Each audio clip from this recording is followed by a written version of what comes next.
आपने बिट्टा साहब भविष्य की बात की, वर्तमान की बात की और कुछ आपने इतिहास की भी बात की। उससे जुड़े दो बहुत महत्वपूर्ण सवाल हैं। एक तरफ आप ऑपरेशन ब्लू स्टार, उसको लेकर आप चाहते हैं केस रीओपन हो, आप चाहते हैं कि उसको लेकर दोबारा से जांच हो, या 1993 ब्लास्ट केस, ये इसके पीछे की वजह क्यों आपको लगता है कि ये रीओपन होने चाहिए, इनकी जांच दोबारा होनी चाहिए? देखो, आज पंजाब के अंदर जिन लोगों ने बेगुनाहों का कत्लेआम किया, आज उनके कैसे केस रीओपन होने चाहिए, पर ये नहीं कहते कि आतंकवाद आया क्यों। ये व्हाइट पेपर जारी होना चाहिए। एक भिंडरावाले को तैयार करने के लिए आपने पूरा पंजाब बर्बाद कर दिया। अपनी सदा कुर्सी सत्ता प्राप्त करने के लिए, एक पार्टी को कमजोर करने के लिए, सदा राज करने के लिए आप बर्बाद कर दिया। क्यों हुआ ब्लू स्टार ऑपरेशन? क्यों 36,000 बेगुनाहों का कत्लेआम हुआ? क्यों हरमंदिर साहब को किला बनाया गया, गुरु महाराज के पवित्र स्थान को? क्यों हुए 84 के दंगे? जांच होनी चाहिए। क्यों हुआ? आने वाली जनरेशन को पता चले। अब पंजाब में लोगों को पता ही नहीं।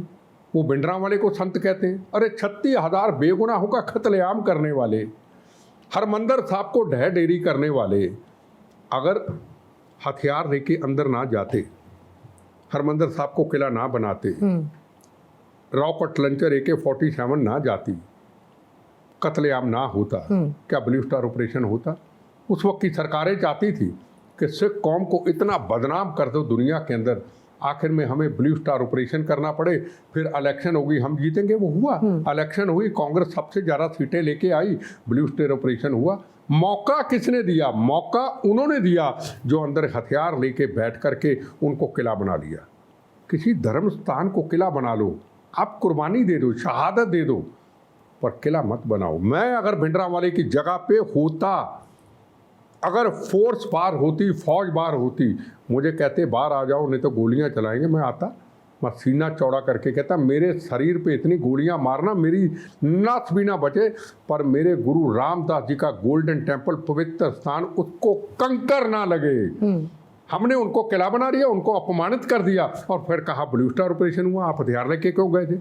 ये सवालों के बहुत बड़े जवाब हैं। इनकी इंक्वायरी, इनके केस रीओपन, व्हाइट पेपर जारी होने। एक अंतिम सवाल बस आपसे, जिस तरीके से आप राष्ट्र प्रथम की बात करते हैं कि सबसे पहले राष्ट्र होना चाहिए और राष्ट्र प्रेम ही सर्वोपरि है, उससे बड़ा कुछ नहीं हो सकता, कैसी सरकार की जरूरत है? जो आज की सरकार है उस तरीके की नीति नियत की जरूरत है आने वाले वक्त में, या फिर इनको भी कुछ और बेहतर करने की जरूरत है? देखो जी, आज मैं ये एक बात जरूर कहना चाहूँगा, इलेक्शन आने वाला है, मैं चुनाव की बात नहीं करता। लोगों को चाहिए कि प्रथम राष्ट्र को ही वोट दें। मैं ये नहीं कहता नरेंद्र मोदी जी प्रथम राष्ट्र हैं, वो तो चौकीदार अपने आप को समझते हैं, गरीब आदमी के पाँव हाथ भी लगा देते हैं।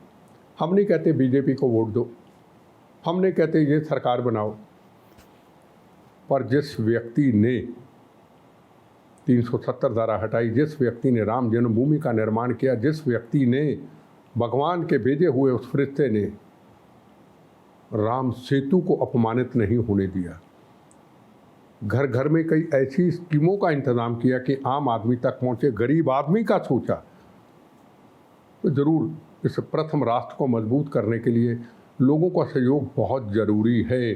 कि सोने की चिड़िया तो था, अब टाइगर भी होगा, वो भी सोने का होगा, और हिंदुस्तान के अंदर, दुनिया के अंदर उसका नाम पूरी दुनिया के अंदर जाए। हम ऐसा देश चाहते हैं। हमने, मैं फिर कहूँ, हमने आना नहीं तो कल जाना है।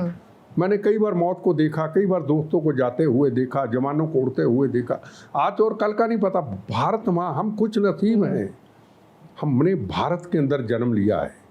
कौन सा दुनिया में देश मुझे बताओ जिसके आगे माँ लगता हो? यूके है, जर्मनी है, अमेरिका है, पाकिस्तान है, चाइना है, फ्रांस है, दुनिया में एक ही देश भारत माँ। एक वो भारत माँ जो हिंदू मुसलमान सिख ईसाई, जो हिंदू मुसलमान सिख ईसाई, जो मंदिर मस्जिद गुरुद्वारों को अपने आंचल में समा रखी है। एक वो भारत माँ की वो माँ जो भगत सिंह जैसे योद्धों को तैयार करती है, जो बड़े बड़े जर्नैलों को तैयार करती है, जिन्होंने मोदी जैसे बहादुर योद्धों को जन्म दिया, आज भारत का इतिहास बना दिया।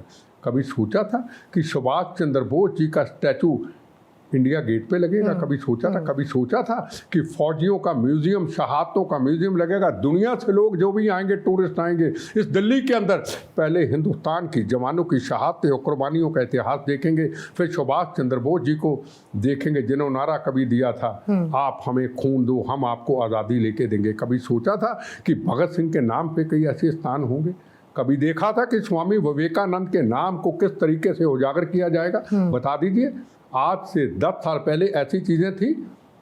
आज हिंदुस्तान के उन लोगों को जिन्होंने राष्ट्र के लिए कुछ किया, कुर्बानियाँ दी, शहादत थी, उनके कर्म थे, आने वाली जनरेशन को उसका इतिहास बनाया जाए। तो मैं कहता हूँ कि आने वाले वक्त के अंदर जो भारत के लिए नरेंद्र मोदी जी ने किया है, अपने लिए नहीं भारत के लिए, ऐसा भारत अगर मजबूत चाहते हैं तो ऐसे व्यक्ति की हमें जरूरत। और उसके साथ ही ये भी कहा जाता है, मैं रहूं ना रहूं, मेरा देश रहना चाहिए, और यही भाव होना चाहिए। बहुत बहुत शुक्रिया आपका बेटा साहब हमारे साथ जुड़ने के लिए और भारत 24 पर ये खास बातचीत के लिए। एक बहुत छोटा सा ब्रेक लेंगे, आप बने रहिए भारत 24 के साथ। मुझे आखिरी समय में 2 शब्द निकलने का दे देना, मेरा धर्म भारत माँ, मेरी जात वंदे मातरम, अपने चरणों में समा लेना।